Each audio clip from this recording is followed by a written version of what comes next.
सर्वप्रथम मैं ब्रह्म कुमार जो भाई जी हैं उनको मैं नमन करती हूँ, शत शत नमन करती हूँ। विश्व में एकमात्र ऐसे पिता हैं जो अपनी बेटी को आगे बढ़ाए हैं। ब्रह्म कुमारी बहनों को उन्होंने जाना कि स्त्री जाति में कितना कितना गुण है, उस गुण को पहचान कर उन्होंने आगे बढ़ाया। मैं उन्हें शत शत नमन करती हूँ। और जब इस प्रांगण में मैं आई तो ये नहीं लगा कि मैं किसी आश्रम में जा रही हूँ, मैं ऐसे लगा कि कोई बेटी अपने बाप के घर जा रही है। और जब कोई बेटी अपने बाप के घर जाती है, अपने पिता के घर जाती है, तो सारी बाधाएं दुख सब समाप्त हो जाते हैं और वो बड़े खुशहाल होके वहाँ पे रहती है। और मैं ब्रह्म कुमारी बहन आशा दीदी और उषा दीदी, मनोरमा दीदी और आप दीदी का नाम नहीं ध्यान आ रहा है, मैंने इन लोगों से एक चीज़ सीखी। आज तक मैं डॉक्टर साध्वी कृष्ण प्रिया, मैं बॉम्बे से बिलोंग करती हूँ, सब कुछ त्याग कर मीराबाई का चरित्र पढ़ा और कन्हैया जी की नगरी में आए।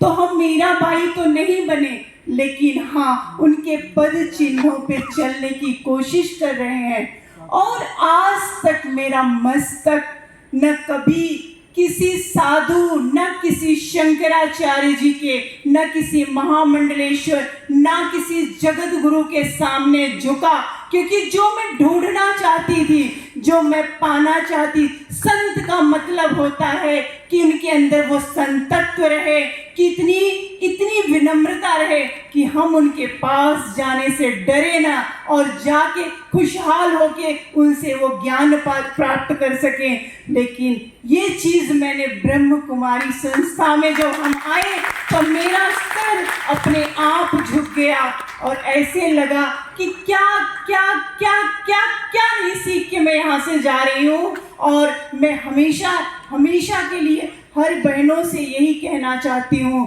कि आपको अगर बनना है तो ब्रह्म कुमारी बहन भाई से सीखिए कि कैसे क्या बनना चाहिए। क्योंकि आपने रामायण में देखा होगा, पहले सबसे सर्वप्रथम हम आते हैं कि आप लोग शिव भगवान की आराधना करते हैं।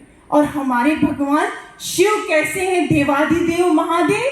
उन्होंने जब हलाहल विष निकला, जब समुद्र मंथन हुआ, उसको उन्होंने पिया और किसी की सामर्थ्य नहीं थी कि उसे वो पी सके।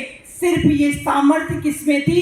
देवाधिदेव महादेव में। उन्होंने रा करके उस विषपान को किया और मां करके उसे अपने कंठ में अवरुद्ध कर लिया। और मैंने जहां ये चीज देख रही हूँ, जो ये पवित्रता, ये जो तप है, ये ब्रह्म कुमारी बहनों में मैंने ओम ओम ओम शब्द ने, अभी रावण की ही चर्चा चल रही थी कि रावण के लिए ही बोलना है।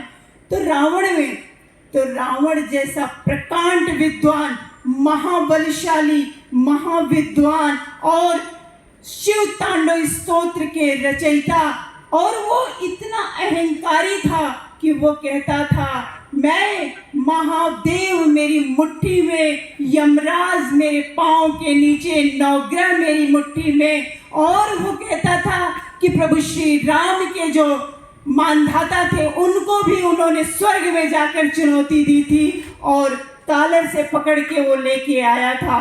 तो